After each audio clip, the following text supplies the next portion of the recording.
ہماری زندگی میں بہت سی بیماریاں اچانک آ جاتی ہیں، یا بہت سے حادثات ایسے ہو جاتے ہیں کہ گھر سے نکلے ہیں، کوئی ایکسیڈنٹ ہو گیا، یا بندہ بیٹھا بیٹھا یکدم ہی اس کو کوئی فالج ہو گیا، کوئی ایسا کوئی جسم کے اندر کوئی ایسی بیماری آ گئی کہ انسان بیٹھا بیٹھا سوچتا ہے یار یہ کہاں سے آ گئی، یہ ابھی تو کچھ دن پہلے ٹیسٹ کروائے تھے سب کچھ کلیئر تھا۔ تو ایسی سب بیماریوں سے بچنے کے لیے، خاص طور پہ فالج سے بچنے کے لیے، یہ والی دعا جو آج میں آپ کو سکھانے لگا ہوں، یہ بہت اچھی دعا ہے جو نبی کریم صلی اللہ علیہ وسلم صحابہ کرام کو سکھایا کرتے تھے۔ سیدنا ابان بن عثمان رضی اللہ رحمۃ اللہ علیہ، یہ سیدنا عثمان بن عفان رضی اللہ تعالیٰ عنہ سے انہوں نے یہ دعا روایت کی ہے، اور کہتے ہیں کہ انہوں نے رسول اللہ صلی اللہ علیہ وسلم سے ہمیں یہ دعا سکھائی کہ جس شخص نے بھی یہ دعا پڑھ لی، بسم اللہ الذی لا یضر مع اسمہ شیء فی الارض ولا فی السماء وهو السمیع العلیم، بسم اللہ الذی، اللہ تعالیٰ کے نام کے ساتھ ہی، الذی لا یضر مع اسمہ شیء، وہ اللہ یا اس اللہ کے نام کے ساتھ کہ جس اللہ کا نام جب لے لیا جائے نا تو کوئی چیز نہ آسمان میں نہ زمین میں کبھی کسی کو نقصان نہیں پہنچا سکتی، وہ السمیع العلیم، اور وہ بہت زیادہ سننے والا، سب کچھ جاننے والا ہے۔ اب یہ دعا 3 دفعہ پڑھنی ہے، جو شخص یہ دعا 3 دفعہ پڑھ لے، صبح اور 3 دفعہ شام، تو نبی کریم صلی اللہ علیہ وسلم نے ارشاد فرمایا لم تصبہ فجأۃ بلا، اس کو اچانک آنے والی مصیبت نہیں ملے گی، خاص طور پہ اس کا کوئی حادثہ نہیں ہوگا، اس کا جو ہے نا کوئی ایکسیڈنٹ نہیں ہوگا،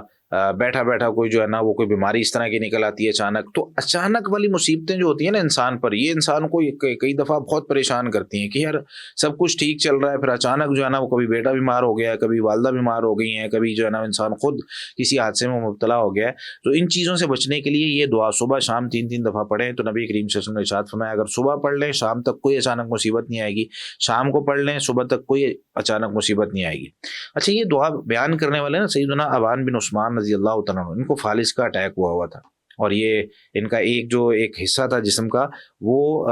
اس میں جو ہے نا وہ حرکت رک گئی ہوئی تھی۔